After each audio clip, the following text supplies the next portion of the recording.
L'information en toute objectivité, sans passion, avec respect de l'éthique et de la déontologie. C'est avec les experts de la maison dans Comprendre l'actualité. Comprendre l'actualité, c'est le rendez-vous quotidien avec notre rédaction, du lundi au vendredi sur Sabari FM 97.3. Comprendre l'actualité, toujours en direct sur Sabari FM, à partir de 16h. Comprendre l'actualité, les autres viennent après nous. Politique, société, économie, culture et sport.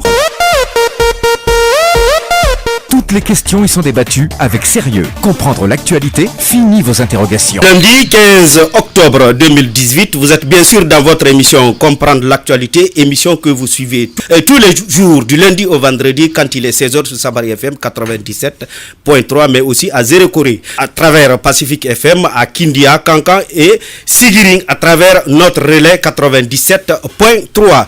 Vous êtes à l'étranger, si vous êtes à l'étranger, en un seul clic, www.sabarifm.com, vous êtes en direct sur Sabari FM. Comprendre l'actualité, c'est l'émission qui vous plonge tout droit dans les dédales de l'actualité toute fraîche de la Guinée. Pour ce numéro d'aujourd'hui, nous parlons bien évidemment de cette première journée de ville morte déclenchée par l'opposition républicaine. Pour d'amples informations, nous aurons les explications des confrères ici réunis autour de moi, mais aussi nous irons sur le terrain pour demander les explications des politiciens. C'est le cas de Aluseni Makanera Kake du Front National du Développement, FND, qui va intervenir dans cette émission. De l'autre côté, pour équilibrer l'information, nous tenterons de joindre M.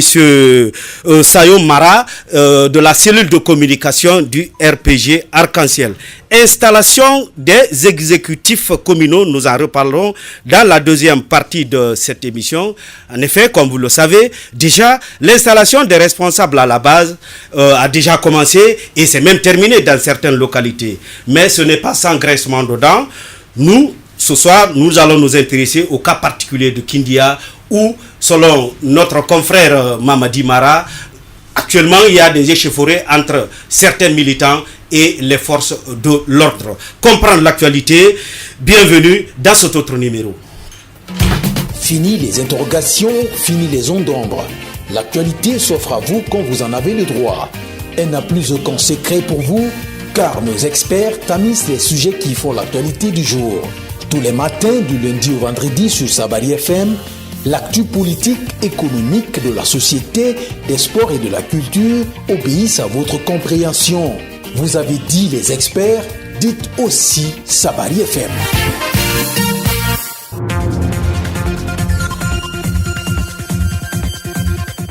Conduite technique de cette émission, Mohamed Kamara, cadrage Fodé Fatoya Kamara. Et côté animation de cette émission, nous avons Ismaël Kabine Kamara, cofondateur du site guineatime.com, et Ndoye Cheikh Sadibou, qui est aussi un confrère de la place, le directeur de la radio Forte Ngolin. Nous avons aussi de l'autre côté Aboubakar Kondé Oscar, qui est aussi journaliste de la maison, et Barry Mamadou. Bonsoir chers confrères. Bonsoir. Si ça commence par moi, bonsoir. Oui. Bonsoir. Alors, oui, bonsoir Makissa, bonsoir à tous les auditeurs de Sabari FM. Merci Ndoye. Vous et moi, nous avons suivi cette première journée ville morte déclenchée par l'opposition républicaine. Alors, on va commencer par Ndoye Cheikh Sadibou, bien entendu. Quel est votre constat aujourd'hui, à l'heure où nous sommes? Mon constat est mitigé, en ce sens. Vous savez, on a des problèmes dans ce pays. On commence pas plus tard, il y a juste 30 minutes, j'en parlais avec certains confrères, mais aussi de chez moi. Je dis, bon, lorsqu'il y a une situation de ce genre, que ce soit journée ville morte, que ce soit marche de l'opposition, malheureusement, nous avons souvent des images qui sont remontées sur la toile et qui ne sont pas parfois dignes de foi. Je vous dis par là. Chacun, en ce qui le concerne, de son côté, cherche à tirer la couverture. Donc vous voulez dire que c'est selon la position de la personne. Selon la position de la personne, vous allez partir par exemple sur la route Le Prince, il n'y a pas d'activité. Vous venez sur l'autoroute Fidel Castro, c'est l'embouteillage. Alors, qu'est-ce qu'il faut dire par là?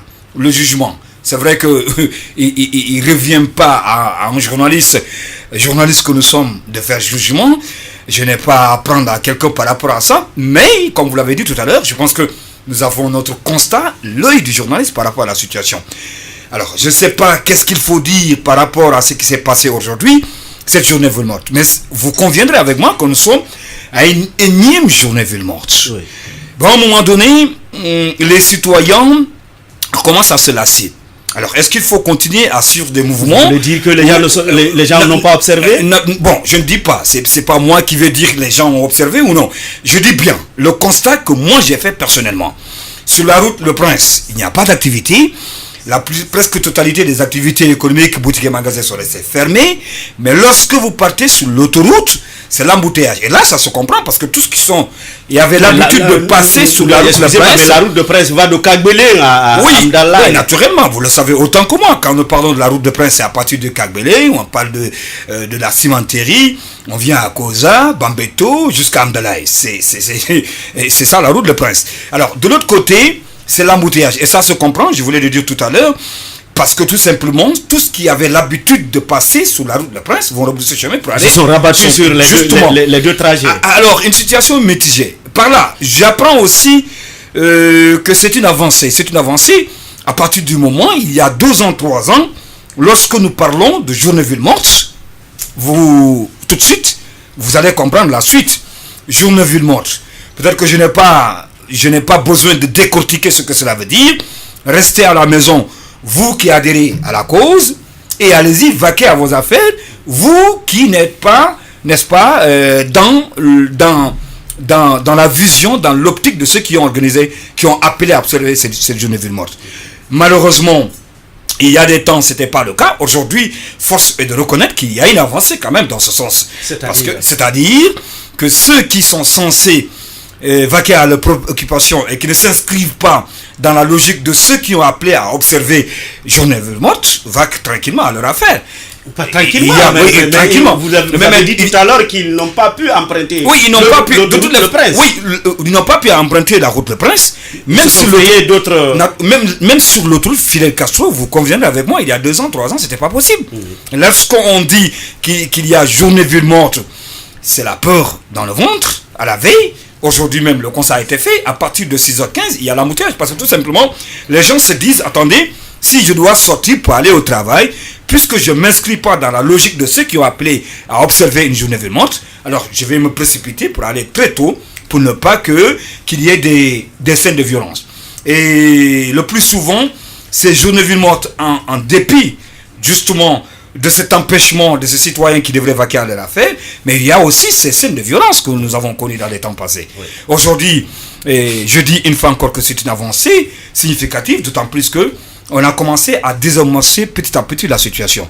C'est-à-dire que cette démocratie que nous avons tant appelée, que nous avons tant parlé, commence d'une manière ou d'une autre, qu'on le veuille ou non, à poser ses tables, à s'installer. Les gens commencent à s'approprier. Justement, les gens commencent à se conscientiser. Et je fais une comparaison par rapport à ce que j'ai connu il y a 2 ans, 3 ans. D'accord. Abakar Kondé. Je crois que par rapport à cette ville morte à Conakry, je dirais, contrairement à mon confrère Ndoye, que ça a été toujours la même chose depuis plusieurs années. Parce que si vous voyez que Conakry, de façon géographique, est divisée par rapport à l'obédience politique que nous connaissons dans ce pays. Les communes qui sont favorables à l'opposition observaient peut-être cette ville morte, tandis que de l'autre côté, c'est-à-dire les riverains de l'autoroute Fidel Castro, eux ont essayé de vaguer à leurs affaires. Et contrairement pour la journée d'aujourd'hui, nous avons reçu des informations au niveau de Bonfi, précisément au niveau du pont de Bonfi. Oui. Les jeunes manifestants ont essayé de diriger des barricades. C'est-à-dire que l'autoroute aussi, Fidel Castro aussi était... On a voulu paralyser peut-être la circulation au niveau de l'autoroute, même malheureusement, pour les manifestants, les forces de l'ordre ont essayé d'étouffer rapidement peut-être ces contrevenants par rapport à la circulation sur l'autoroute Fidel Castro. Donc, ce qui a fait que peut-être la circulation est devenue fluide un peu plus tard. Mais sur la route Le Prince, vous savez, ça a été toujours comme ça. Je dis bien que Conakry est divisé géographiquement selon l'obédience politique en République de Guinée. D'accord. On va écouter Ismaël Kabinet Kamara. Merci Makissa. Je pense qu'il n'y a pas de nouveauté dans ce qu'on a appelé journée ville morte. Étant donné que, comme vous venez de le dire, c'est toujours le statu quo. C'est-à-dire que d'un côté, il y a une partie à Conakry qui est plus ou moins acquise à la cause de l'opposition, en l'occurrence l'UFDG, le principal parti de l'opposition, puisque c'est de ça qu'il s'agit. Et puis de l'autre côté, il n'y a pas pratiquement grand problème. Nous avons fait un constat, on a fait un tour du côté de la ville, à Kaloum. Eh bien, tout se passe comme si de rien n'était. Vous voulez dire que la ville grouille? La ville, il y a beaucoup d'embouteillages en ville. Ah bon? Nous avons sillonné pas mal de ministères, donc du département ministériel, où on ne sent pas l'observance du mot d'ordre de grève. C'est quand on est vers la haute banlieue? Quand on est vers la haute banlieue, mais même d'ici en partant de Sonfonia, je veux dire de Nongo jusqu'à Amdalaï, apparemment, le matin en tout cas, il y avait embouteillage, il y avait foule. Oui. Donc on ne sentait pas forcément. Mais le problème, l'embouteillage par là peut se justifier aussi par le fait que du côté de la route Le Prince, les gens l'évitent. La circulation. Les gens, de peur d'être attaqués, donc se rabattent sur cette route-là. Et voilà, partir tranquillement sur le lieu de travail. Par là, est-ce que Ismaël, on ne peut pas dire que ceux qui ne sont pas sortis ne sont pas restés à la maison volontairement? Non, il est évident qu'il y en a qui sont... C'est la psychose de la violence. Non, il y en a qui sont restés à la maison parce qu'ils ont observé le mot d'ordre de grève, le mot d'ordre de ville morte, lancé par l'opposition, il faut le dire, il faut le reconnaître. Mais il y en a d'autres, comme toujours d'ailleurs, qui sont restés à la maison par précaution, pour leur propre sécurité. Donc ces gens-là, on peut pas sortir une statistique pour dire voilà tel nombre de personnes sont restées à la maison par psychose et tel autre nombre est sorti parce que voilà ils ont estimé qu'il fallait observer le mot d'ordre de ville morte lancé par l'opposition républicaine. Mais je pense que ça pose le problème d'efficacité finalement de cette série de manifestations. Est-ce que ça permet de résoudre les problèmes? Bon, moi, je n'en crois pas tellement. Je ne crois pas à la vertu des manifestations de rue. Je balance plutôt du côté du dialogue. Je pense que, une fois encore, les uns et les autres doivent se ressaisir, privilégier le dialogue. Comme dirait Grossi Condé, on peut faire le dialogue même sans table. Mais il faut y aller. D'accord. On va écouter Barry Mamadou II, je crois, qui a dû marcher une longue distance pour rallier le studio. Barry, oui, on vous écoute par rapport à votre constat. C'est vrai que cette bonne partie de la Guinée, vous avez l'axe, la révolution, communément appelée l'axe du mal et tout, pratiquement toutes les activités sont bloquées à ce niveau, ça il faut le dire, depuis le matin très tôt, parce que moi, j'ai voulu rallier la ville, mais malheureusement, je n'ai pas eu l'occasion d'y aller parce qu'il n'y avait pratiquement pas de taxi et la ville, il n'y avait pas de circulation du tout. Mais je crois qu'il faut surtout voir les conséquences de tout ce qui arrive par rapport à ces journées ville morte. Parce que aujourd'hui, qu'on le dise ou pas, la Guinée roule au ralenti. Parce que vous avez pratiquement, au niveau de l'éducation, les gens ne vont pas à l'école, et puis les politiques viennent s'ajouter à ça, donc cela crée assez de problèmes. Je crois que... Attention, je pense qu'il faut relativiser. Le Non, constat de ce lundi révèle que les gens ont commencé à aller à l'école. Il y a des écoles qui ont fait... Surtout ça, oui. Qui ont... Non, mais du coup... reflet du monde. Les écoles... Ça, c'est un autre sujet. Parlons plutôt de ce que vous avez vécu aujourd'hui. C'est de ça que je parle. Ismaël, faites l'effort quand même de jusqu'au bout, parce que c'est quelle que soit quand même la façon de voir les choses, c'est un peu mon constat, je dis, en tant que journaliste. Et parce que j'habite quand même l'axe, je connais ce qui se passe là. Il m'a fallu quand même me cacher comme un petit lapin pour arriver là, ça il faut le dire. Avec tous ces problèmes, je crois que quand même il faut dire que les conséquences de ces villes mortes sont énormes pour l'économie nationale. Parce que lorsque vous prenez par exemple quelqu'un qui a sa marchandise au port autonome de Conakry, qui devait faire sortir ça aujourd'hui, par faute de villes mortes et tout, les gens n'arrivent vraiment pas à sortir. D'accord, je suis obligé de vous interrompre. Nous allons accueillir M. Aluseni Makanera Kake, président du Front National pour le Développement, FND. Bonsoir, M. Kake. Bonsoir. Alors, aujourd'hui, l'opposition républicaine a déclenché sa première journée ville morte. Quel est votre constat par rapport à ce qui s'est passé au cours de de cette matinée? Bon, d'après les informations que j'ai pu recueillir par qu'on a pu vous remonter, bien sûr. Puisque je ne suis pas sorti de la maison aujourd'hui, je suis resté à la maison. Et pourquoi vous n'êtes pas sorti, monsieur le ministre? D'abord, je ne suis pas sorti parce que je voudrais absolument observer la journée ville morte. Oui. Et il n'y avait pas de nécessité que je sois encore hors de ma maison. Parce que si j'étais planifié à faire quelque chose dans le sens de renforcer cette journée ville morte, je serais parti. D'accord. Mais je n'avais pas une tâche particulière. D'accord. Mais ce qui est important quand même, c'est que la journée ville morte a été très bien observée. Selon ce qu'on vous a dit. Aujourd'hui, nous nous félicitons de sa réussite. Des exemples, M. Makanera, est-ce que vous en avez? Alors, monsieur le ministre, il se trouve que du côté, si l'on prend l'axe Amdalaï, Bambeto, Koza, peut-être jusqu'à Sonfonia, il est évident que le mot d'ordre de ville morte a été observé. Mais de l'autre côté de la ville, est-ce qu'on vous a... Les deux pans. Voilà.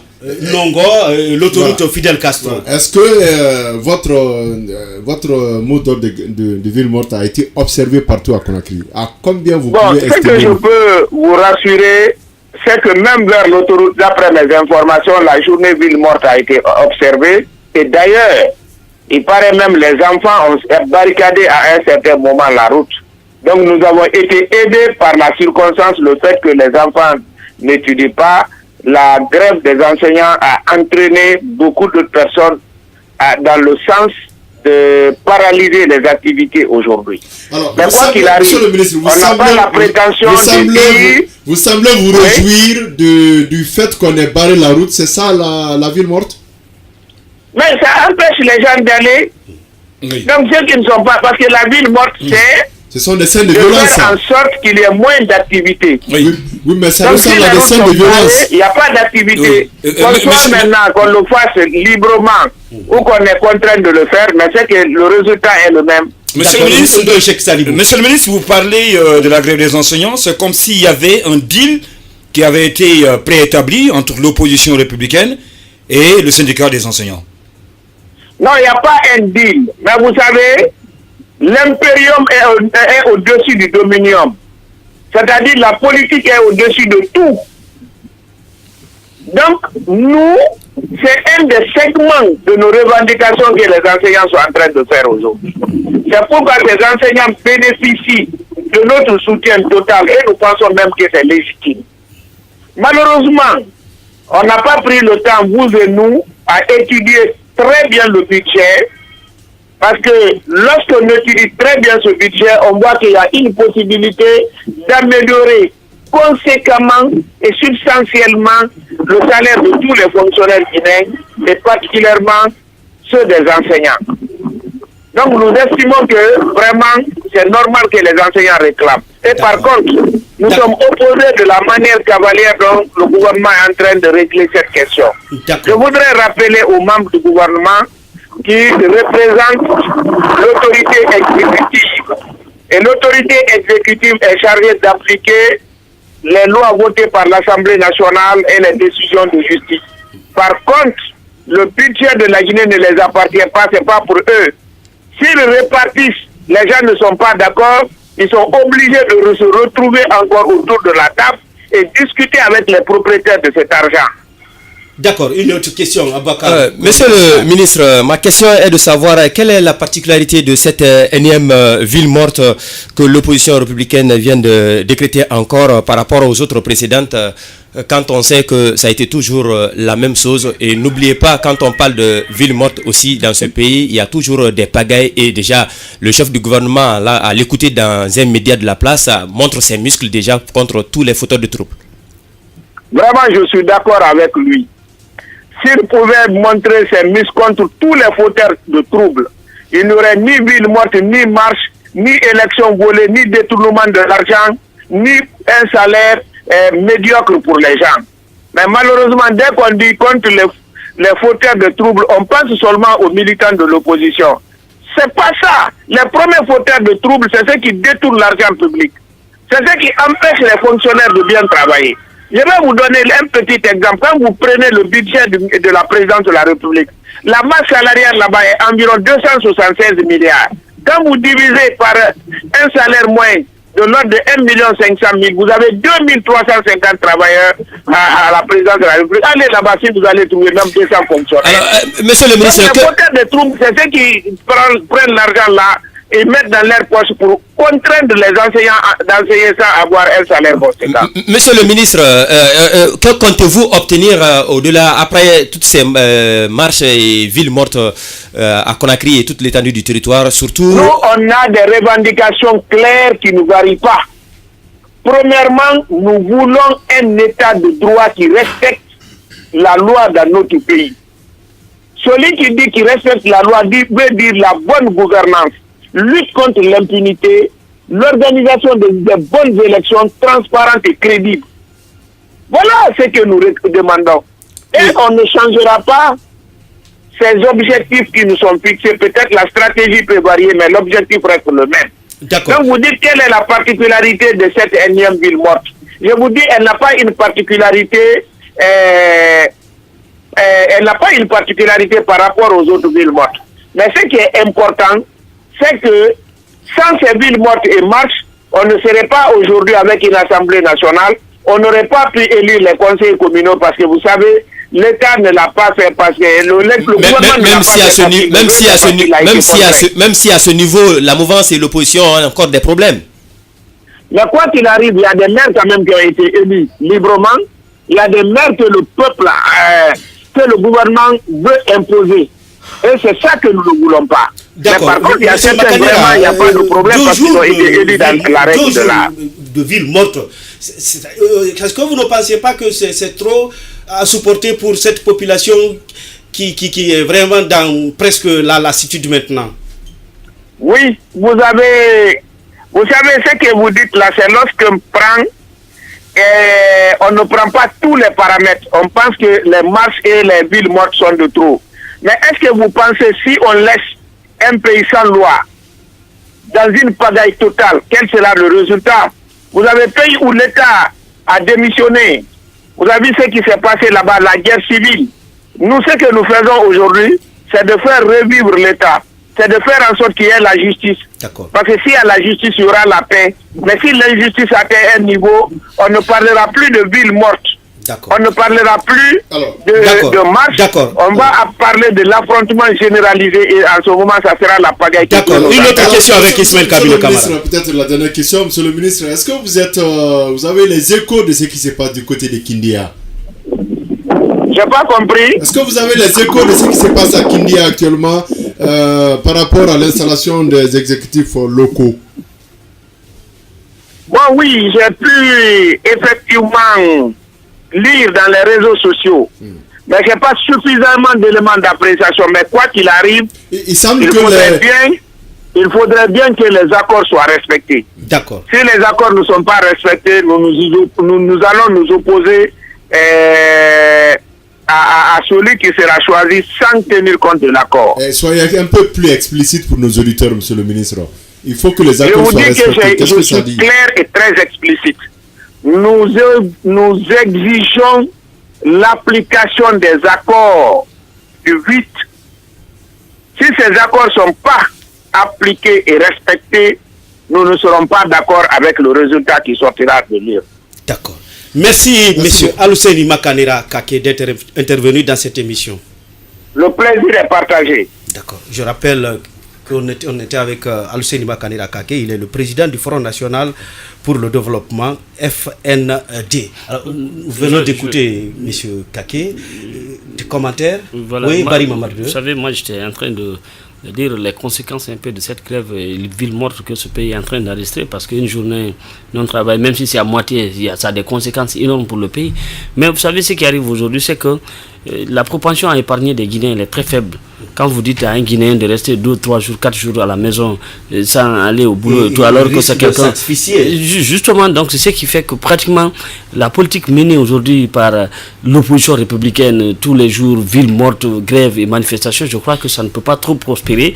Et l'opposition républicaine devait revoir sa feuille de route par rapport à la stratégie de conquête du pouvoir. Parce vous pensez à quoi, par exemple? Parce qu'il faut faire autrement la politique.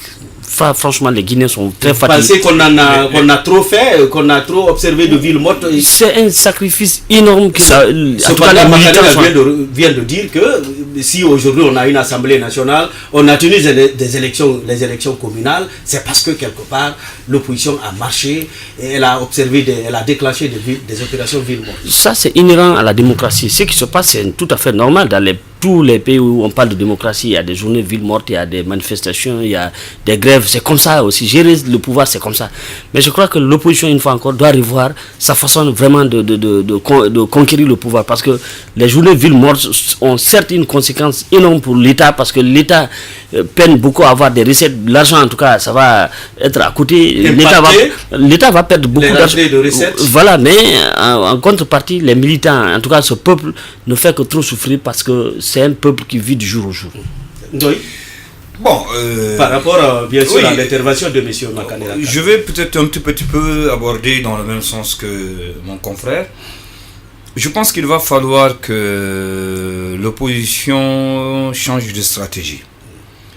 À quoi vous pensez par exemple? Changer de stratégie parce que je pose la même question comme j'ai l'habitude de le faire avec ceux qui sont censés défendre quand nous parlons des personnes, des défenseurs des droits de l'homme.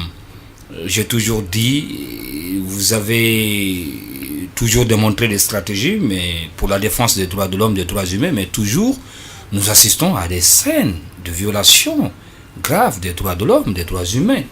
Alors est-ce qu'il ne faut pas changer de stratégie? Et c'est la même chose que je me pose comme question, parlant de cette opposition. Est-ce qu'il ne faut pas changer de stratégie? D'accord, plus au même moment... Je suis obligé de t'interrompre. Oui. Nous allons avoir M. Sayo Mara au bout de la ligne pour ses explications par rapport à cette première journée de l'opération Ville Morte déclenchée par l'opposition républicaine. Bonsoir M. Mara. Bonsoir. Alors, vous êtes sur Sabari FM. Vous avez l'opposition républicaine a déclenché aujourd'hui sa première journée de Ville Morte. Quel est votre constat? Oui, depuis ce matin, bien que annoncé comme la journée Ville Morte à Kindia et en République de Guinée, déjà annoncé par l'opposition républicaine, mais ça a trouvé que Kindia aussi avait sa réalité. Et la réalité, c'est quoi? C'est que il était prévu pour l'installer les conseillers communaux aujourd'hui au niveau de la mairie. Donc, ça fait 3 jours déjà, Kindia n'avait pas de marché parce que les boutiques ont été fermées, les magasins depuis 3 jours déjà parce que tout le monde était dans l'euphorie de l'attente surtout en ce qui concerne l'installation des conseils communaux. D'accord. Monsieur Mara, le cas de Kindia est particulier. La question, c'est le constat par rapport à la ville morte. Le cas particulier de Conakry, monsieur Mara. La ville morte, depuis le matin déjà, les boutiques et les magasins étaient tous fermés. Le commerce était quasiment paralysé et puis quelques écoles une précision n'ont pas ouvert ce matin. Nous étions en tout cas dans ce mouvement de ville morte, mais ça a coïncidé aussi à l'installation des conseils communaux et toute la journée la ville était complètement paralysée. Alors, vous parlez de Kindia ou de Conakry? Nous avons en ligne M. Mamadi Maraï, confrère se trouvant du côté de Kindia. Ah, d'accord. Ouais. Ah, d'accord. Nous avons un confrère, il est le correspondant de D'accord, Mamadi Mara, revenez alors de long en large, parce que depuis hier, ces conseillers communaux devraient être installés. Alors, dites-nous, qu'est-ce qui s'est passé d'abord hier et ensuite aujourd'hui? Oui, depuis la semaine passée déjà, vous pouvez être d'accord avec moi qu'ils ont reporté l'installation des conseillers communaux à plusieurs reprises. Donc c'était hier dimanche le week-end qui a été choisi pour l'installation, mais vu la tension, vu la pression et aussi en tout cas la préservation de la quiétude dans la cité, le superviseur a jugé nécessaire de reporter aujourd'hui à ce jour lundi. Donc hier, il y avait une mobilisation et les militants des deux bords politiques, je vais parler de l'UFDG et le RPG, le parti au pouvoir, étaient dans la rue. Donc, il y avait une tension. Donc, ça n'a pas apaisé grandes choses dans le cadre de la préservation de la paix. Il était vraiment... en tout cas, c'est ce que le superviseur au niveau du département de l'administration des territoires a décidé de reporter pour aujourd'hui afin de sécuriser toute la ville, chose qui a été faite aujourd'hui. On s'est réveillé avec en tout cas un dispositif de sécurité de partout dans la ville et l'alentour de la commune, le siège de la commune urbaine de Kindia. Alors, M. Mara, où on en est actuellement dans l'installation de ces exécutifs communaux au niveau de Kindia? Maintenant, là, c'est où le bureau a été installé et les conseils ont été installés. Mais depuis le matin, d'abord, selon le communiqué, tous les 41 conseillers de l'opposition et de la mouvance aussi ont répondu présents dans la salle de délibération de la commune, de la mairie de Kindia. Mais voilà, après l'explication du contenu de l'accord signé le 8 août dernier entre l'opposition et la mouvance, les conseillers, les 17 conseillers de l'UFDG ont boudé la salle en disant que l'accord n'a pas été respecté parce que selon eux, l'accord dit que l'UFDG doit installer le maire, l'UFDG qui doit choisir son maire et diriger la commune urbaine de Kindia. Donc, le superviseur est revenu largement sur l'explication et le contenu de l'accord signé en disant qu'il faut procéder à l'élection du bureau exécutif de la commune, chose qui a été refutée et refusée par les conseillers de l'UFDG et surtout sur les 17 conseillers de l'UFDG, les 16 ont boudé la salle. Il y a un qui est resté déjà et à leur insu, dès qu'ils ont quitté la salle, et les autres conseillers de la mouvance et ses alliés ont procédé au vote et ils ont élu Mamadba Bangoura sur la liste de l'UDG. Le conseil de l'UDG a été élu par les 25 conseillers qui sont restés dans la salle, donc il a été élu maire de Kindia. Ok. Et les autres adjoints, les maires adjoints, ils sont issus de quel parti? Sur les 17 conseillers de l'UFDG, les 16 ont boulé la salle. Il y a un qui est resté, qui a complété les 24, parce que le RPG avait 17 déjà, et l'UFDG avait 17, l'UFR avait 3, plus UDG, NFD et puis UNED.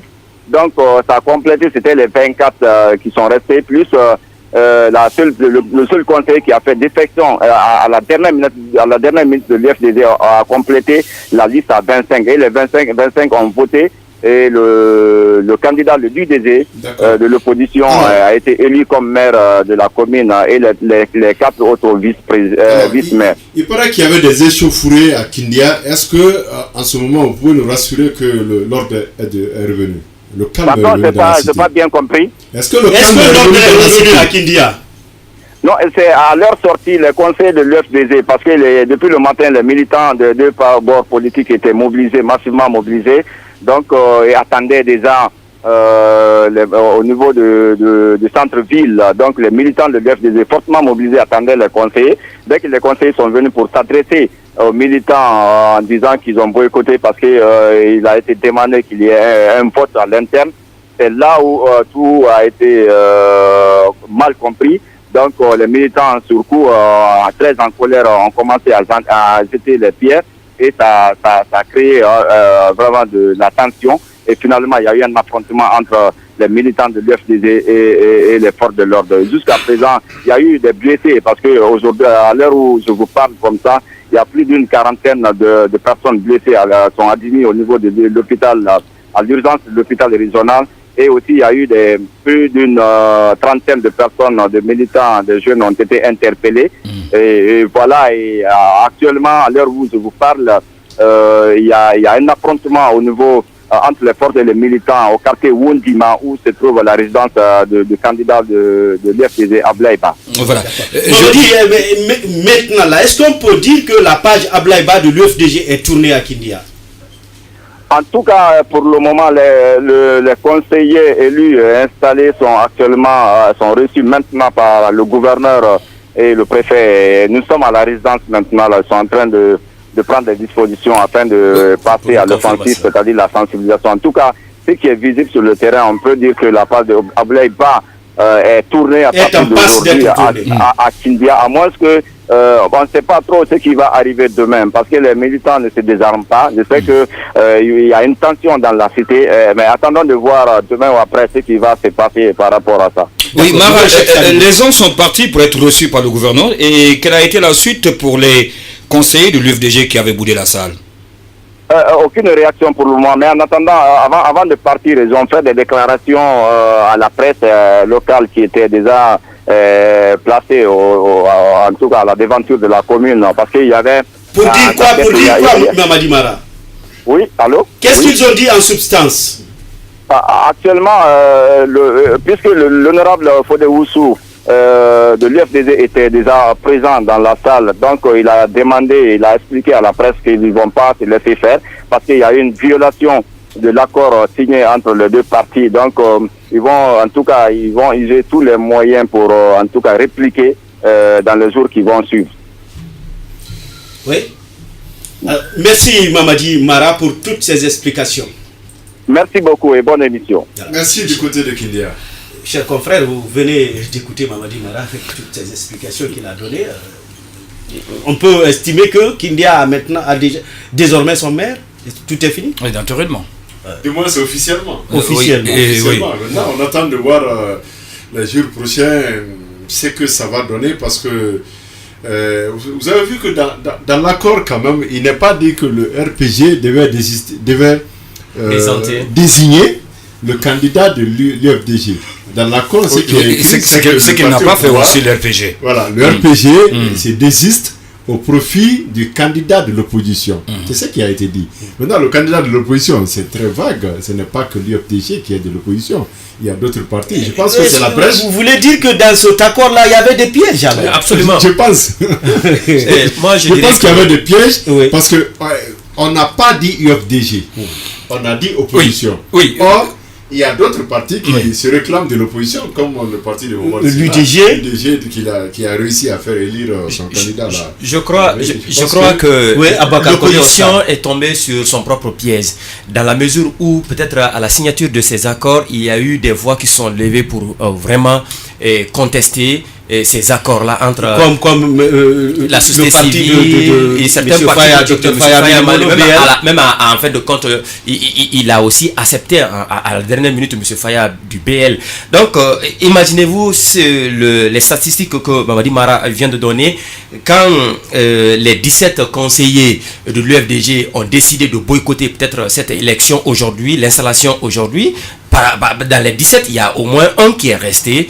Et ce qui veut dire que déjà, il y avait des fuites même au niveau des 17 conseillers de l'opposition. Même si on procédait à une élection, parce que déjà la loi est claire, il devrait procéder à une élection et que l'opposition et l'UFDG n'étaient pas là pour une élection, mais juste une désignation de leur candidat à la tête de la une installation. Je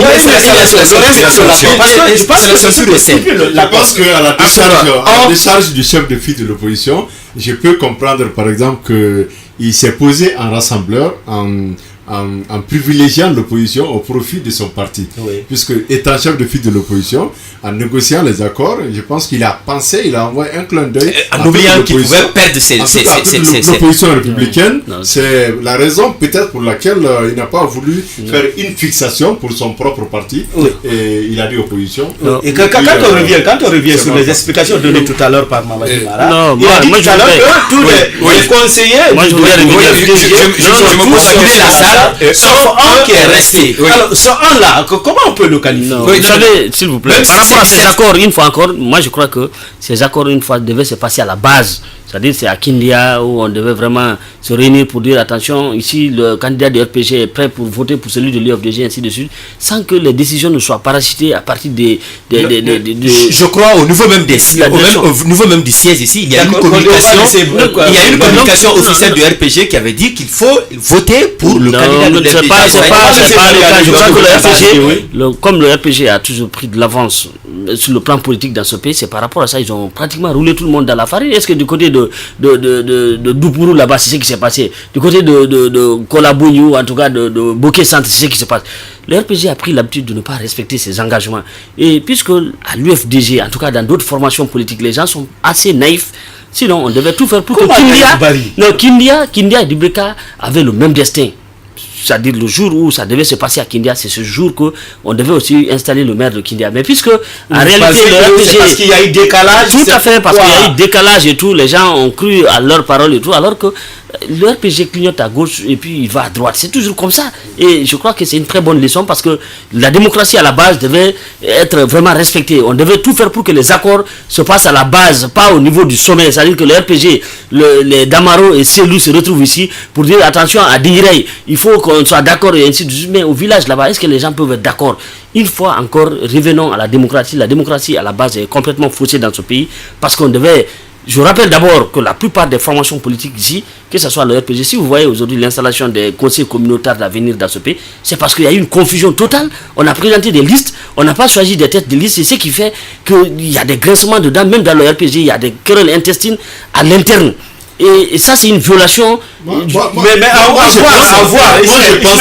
Excuse-moi, est-ce qu'à voir ce qui se passe aujourd'hui sur le terrain, parce que l'UFDG crie partout, l'opposition d'ailleurs, ceux qui se considèrent comme étant les grands partis. Moi, on était dans ce studio pour dire que trahi, on parle du respect de l'accord. Le RPG ne respecte pas les accords. Personnellement, quelque part, ces grandes formations politiques ne sont pas tombées dans leur propre piège. Personnellement, moi je ne parlerai pas de trahison. Je pense que le problème, le verre est dans la précision des concepts, des termes. Oui. On a dit l'opposition. Voilà, on a dit l'opposition. Maintenant, ça peut être comme un autre parti. Les termes n'ont pas été suffisamment explicites pour qu'il n'y ait pas de problème. C'est-à-dire que en l'état, l'accord portait les germes déjà de la confusion. Personne n'a été capable de déceler les problèmes qui devraient éclater après. On est allé comme ça. Alors, le RPG, si ça l'arrange, qu'est-ce que vous voulez qu'il fasse? Peut-être que c'est les partis qui pouvaient se sentir lésés qui devraient faire une bonne lecture de cet accord-là pour dire attention, il y a des pièges dedans, reformulons comme ça, disons comme ça, pour ne pas qu'à l'avenir, pour ne pas qu'au moment de l'installation des conseils, qu'il y ait problème. Aujourd'hui, on est en face de ce problème, c'est un fait accompli. Oui, mais de l'autre côté, pour revenir encore au RPG, au sein même du parti, il y a des problèmes à l'intérieur du pays. Quand je prends le cas de Sigiri et de certaines localités de l'extérieur. Vous savez ce que les gens ne disent pas au niveau de ces législatives. Parce que le RPG n'a donné aucune... L'enjeu majeur, au niveau de ces élections locales, c'est quoi? C'est que, vous savez, les élections, on dit que la démocratie, c'est-à-dire que quand vous avez la base, vous êtes forcément, si vous devez être au sommet, c'est-à-dire quand vous avez la chance d'avoir l'essentiel des chefs de quartier, des maires de Guinée, vous êtes sûr d'avoir le sommet de la Guinée. C'est un peu ça. Et dans ces accords, vous savez... C'est pourquoi aujourd'hui... Justement, c'est pour ça que... Parce que dans les accords, qu'est-ce qui est... Pas les accords, la nouvelle loi, ce qui est au niveau de la CENI, les conseils de quartier, les chefs de quartier, tout ça là. C'est-à-dire qu'on va jeter un coup d'œil au niveau des quartiers. Le parti qui vient en tête, par exemple, à Nongo, c'est le parti qui va choisir le chef de quartier de Nongo. Et donc ça veut dire que si vous êtes de l'opposition, vous avez la chance d'avoir justement si vous avez non pas de vote à ce niveau, ça la loi a déjà réglé ça. Je parle non, ça la loi a déjà réglé, ce n'est pas parce que aujourd'hui je parle votre raisonnement consiste à dire que si on gagne dans le quartier, on pourrait gagner dans justement donc parce que les gens estiment que c'est pas évident. C'est dans cet esprit que c'est dans cet esprit que vous savez ça non s'il vous plaît, laissez-moi aller jusqu'au bout parce que ce que je voudrais dire là. On rappelle un peu, au temps de compter, les gens estimaient que les chefs de quartier, c'est eux qui magouillaient à la base, c'est eux qui faisaient que pratiquement il n'y avait pas de vote et tout. Donc après tout, on a estimé que désormais, il faut faire en sorte que les chefs de quartier soient élus. Et quand on a mis cette loi, on a vu que c'était pratiquement impossible de faire élire aussi ces chefs de quartier et tout. Ils sont passés par la manière qu'ils trouvent intelligente de désigner des maires. C'est-à-dire qu'au niveau de la commune de Ratoma, lorsqu'on prend l'exemple, la mairie de Ratoma, c'est sûr que l'opposition républicaine peut remporter. Mais à l'intérieur des quartiers, ce qui est sûr par exemple dans des quartiers comme Nongo, si c'est par exemple l'UFR qui est venu en tête, c'est l'UFR qui va carrément diriger le conseil de quartier de Nongo. Quand c'est à Hamdallah ici, c'est en tout cas l'UFDG, c'est l'UFDG, donc ça va être comme ça. Ça va être pratiquement impossible pour les gens du RPG Arc-en-Ciel, en tout cas du parti au pouvoir, de voler des cartes de l'UFR du côté de Nongo, alors que le chef de quartier de Nongo est de l'UFR. Est-ce que vous voyez? Donc c'est un peu dans cet esprit qu'on a dit que les conseils de quartier vont être désignés par nos partis. Effectivement, c'est pas évident. C'est pas évident. Sauf que peut-être que ça peut constituer une sorte de garantie. D'une part, je suis d'accord avec lui parce que ça peut être une sorte de garantie. Moi, je pense que l'esprit de l'organisation de ces élections à la base, c'est justement un peu ça. Une question de garantie, parce que lorsque vous avez des élus locaux à la base, il y a possibilité de garantir des voix qui seront issues de là. Mais c'est pas une évidence aussi, comme Ismaël l'a dit, pour dire que oui, parce que vous avez eu des élus locaux à la base, que vous, forcément, vous avez la chance d'être élu président de la République. C'est pas le cas. Mais moi, dans tout ça là, ce qui me dérange dans tout ça, c'est la garantie des voix pendant les consultations électorales. On parle aujourd'hui des accords. On est parti aux élections. On a dépensé beaucoup d'argent. On a fait de la logistique, les ressources humaines. On se retrouve avec des accords qu'on ne respecte pas du tout. Encore. On va aux élections. La voix de Macky Sall, ta voix, ma voix, nous tous, nos voix sont compromises. Où on va avec l'avenir politique de ce pays. Moi, voilà un peu ce qui m'intrigue. Et si on continue comme ça, c'est vrai, je suis d'accord que ça constitue une sorte de garantie pour parler de ces élections à la base, mais lorsqu'il sera question d'organiser une élection présidentielle, est-ce qu'on peut se retrouver, est-ce qu'on ne pourra pas se retrouver dans les mêmes erreurs? Est-ce qu'on ne pourra pas se retrouver c'est la même question, c'est la même question. La même question, on va écouter Ismaël Camara. Je vais revenir, si vous permettez. On n'a plus assez de temps. Si vous permettez. Pendant tout ce temps, je n'ai pas parlé. Résumé alors. Pendant tout ce temps, je n'ai pas parlé. Alors, résumé, je vais revenir pour parler justement de ce deal. Moi, j'appelle ça deal. Qui a été orchestré entre l'RPG et l'opposition. Je suis peut-être un petit peu largement informé lorsque nous parlons de l'opposition dans son ensemble et non pas de façon spécifique l'UFDG ou l'UDG ou bien un autre parti politique. Oui. L'RPG ne devait pas présenter un candidat, il l'a fait. Mais est-ce que derrière il n'y a pas, si vous voulez, une petite politique qui a été orchestrée pour amener c'est du réel. Alors c'est ce qui s'est passé. Maintenant on a vu aujourd'hui la réalité sur le terrain, et contrairement à ce qui a été dit, contrairement à ce qui a été signé, que la réalité soit tout autre. La preuve en est qu'aujourd'hui, moi je souhaiterais, si c'était le cas, qu'on commencerait par exemple par Dubreka avant de venir à Kindia.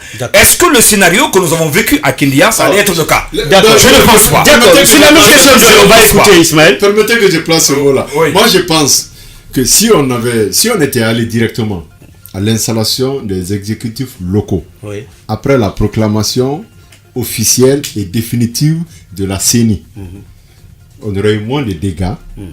Vous pensez que c'est parce qu'on a pris assez de temps? Non seulement on a pris assez de temps, mais on est allé d'arrangement en arrangement. Finalement, ces accords ont causé plus de problèmes. Oui, mais tout ça, c'est parce que les élections ont été très mal organisées. Si on était allé directement, c'est la conséquence directe de cette histoire. Je pense que entre le mal et le pire, on choisit le mal. D'accord. Okay? Si on était allé directement à l'installation des exécutifs locaux, juste après la proclamation. Une dernière question. Avec pas à la façon de Ndoye, qui est très volubile. Je voudrais savoir, avec la façon dont nous sommes en train d'installer ces objectifs communaux, est-ce que vous pensez que le développement à la base va décoller?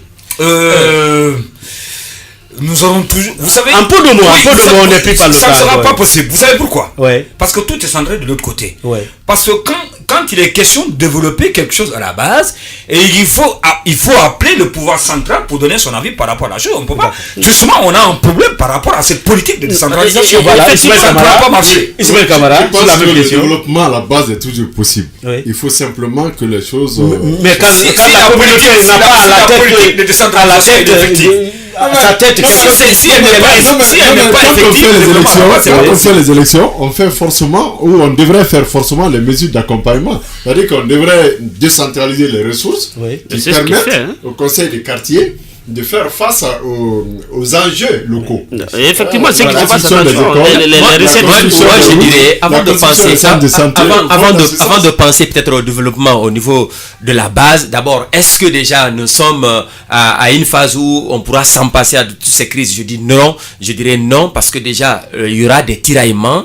Vous avez entendu, Makanera dire qu'ils ne vont pas accepter et le résultat déjà obtenu. Ouais. Alors, ils vont continuer, et moi je dirais, pour terminer, pour pallier à tous ces problèmes, que l'UFDG n'aura que les yeux à pleurer, parce que tout simplement la page est tournée. La page est tournée, on les a dit. Il fallait s'en passer de ces accords et faire face.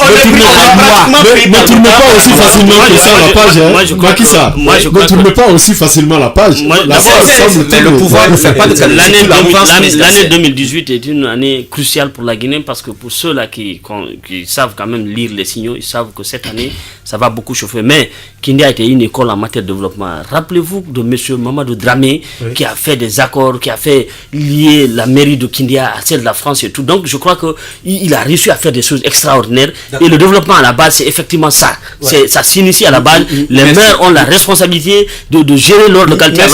Merci Barry. Ça n'est fini pour aujourd'hui. Comprendre l'actualité. On se reprend demain, Inch'Allah. Merci Ndoye Cheikh Sadibou. Merci Macky-Sall. Ismaël Kamara. C'était un plaisir. Abakar Kondé Oscar. Merci. Barry Mamadou. C'était d'un voir. On se reprend demain, Inch'Allah. Ce que la Guinée possède, Sabari FM vous le révèle.